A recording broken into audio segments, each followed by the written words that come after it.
So గురి తప్పకుండా ముష్కరులు తప్పించుకోకుండా ఎలా చేశారు మనోళ్ళు, ఏమేం వాడారు మనోళ్ళు అనేది ఒక ప్రధాన ఇంట్రెస్టింగ్ టాపిక్ అనమాట. దీంట్లో మనోళ్ళు వాడింది ఏంటంటే స్కాల్ప్, హ్యూమర్, ఆత్మాహుతి డ్రోన్లతో భారత్ దాడి, ఆపరేషన్ సింధూర్కు ఆయుధాల ఎంపికలో జాగ్రత్తలు. ఇవేంటంటే ఒకప్పుడు యుద్ధం మిసైళ్ళు ఐఈఎస్కి వెళ్ళాలి, ఇప్పుడు డ్రోన్లతో అయిపోతుంది తెలుసా యుద్ధం.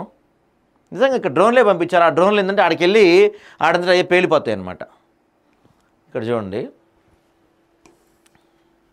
సో ఫస్ట్ బాగా కీలకమైన పాత్ర పోషించింది ఈ స్కాల్ప్ అనేది. స్కాల్ప్ క్షిపణిని స్మార్ట్ షాడో అని కూడా పిలుస్తారు. ఇది యుద్ధ విమానాల నుంచి ప్రయోగించే క్రూజ్ క్షిపణి. ఐరోపాకు చెందిన ఎంబీడీఏ సంస్థ వీటిని ఉత్పత్తి చేస్తుంది. శత్రు రాడార్లు కళ్ళగప్పడంలో దీనికి సాటి లేదు. యుద్ధ విమానం నుంచి ప్రయోగించాక ఇది నేలకు చాలా దగ్గర నుంచే వెళ్తుంది. అందువల్ల ప్రత్యర్థి వాళ్ళ రాడార్లు అయితే ఉంటే ఆ రాడార్లకి దొరకదనమాట.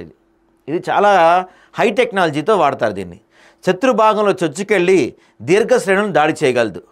దాదాపుగా ఇది 250 కిలోమీటర్లు కూడా దూసుకెళ్ళగలుగుతుందండి. ఇది రాత్రి వేళల్లో అన్ని రకాల వాతావరణ పరిస్థితుల్లో పనిచేస్తుంది. అధునాతన ఇనర్షియల్ నావిగేషన్ వ్యవస్థ, జీపీఎస్, భౌగోళిక అంశాలను పోల్చి చూసుకునే సాధనాల సాయంతో నిర్దేశిత లక్ష్యంపై అత్యంత ఖచ్చితత్వంతో విరుచుకుపడగలదు. ఈ అస్త్రంలోని ఇన్ఫ్రారెడ్ సీకర్లోని లక్షిత ప్రదేశ చిత్రాన్ని చొప్పించవచ్చు. లక్ష్యాన్ని చేరువయ్యాక ఈ ఫోటోను వాస్తవ దృష్టితో పోల్చి చూసుకుంటుంది. తద్వారా లక్ష్యానికి చుట్టుపక్కల ప్రాంతానికి నష్టం వాటిల్లకుండా చూసుకుంటుంది. దృఢమైన బంకర్లు, ఆయుధ నిల్వ కేంద్రాలు కూడా ఛేదించగలదు. గతేడాది రష్యాలోని లక్ష్యాలపై దాడి చేయడానికి ఉక్రెయిన్ ఈ అస్త్రాలనే వాడిందని చెప్తూ ఉంటారు.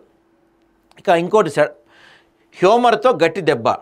ఈ ఆపరేషన్లో వాడిన మరో అస్త్రం highly agile modular munition extend range అంటే హ్యూమర్ బాంబ్.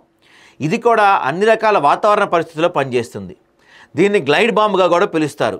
దీన్ని ఫ్రాన్స్కు చెందిన సాఫ్రాన్ సంస్థ తయారు చేసింది.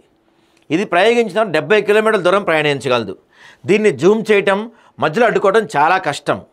దృఢ నిర్మాణాలు, బంకర్లో చొచ్చిగలగలదు. దీని దాటికి ఉగ్రస్థావరాలు పేక మెడల్లా కూలిపోయాయి. ఇక ఇది మెయిన్ అంటే చిన్నగా కనపడుతుంది కానీ కీలక పాత్ర పోషించింది డ్రోన్లు అన్నమాట. వీటిని కమీకాజీ డ్రోన్లుగా పిలుస్తుంటారు. ఇవి ఎక్కువ వాడారు మనోళ్ళు. నిఘా, లక్ష్యాన్ని గుర్తించడం, దాడులకు ఇవి బాగా ఉపయోగపడతాయి. ఇవి లక్షిత ప్రదేశంపై కొద్దిసేపు గగన విహారం చేస్తూ పరిస్థితిని విశ్లేషించుకుంటాయి. అకస్మాత్తుగా లక్ష్యాన్ని ఢీకొట్టి వార్ హెడ్ సాయంతో పేలు సృష్టిస్తాయి. ఇవి సొంతంగా లేదా రిమోట్ కంట్రోల్ సాయంతో కూడా పనిచేయగలుగుతాయి అన్నమాట.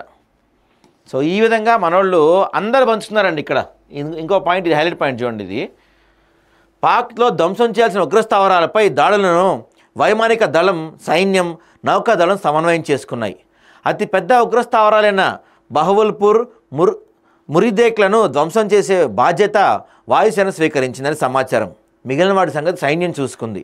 నౌకాదళం తన నిఘా వ్యవస్థలైన P-8I విమానాలు, MQ-9 డ్రోన్ల సహకారంతో అందించని తెలుస్తుంది.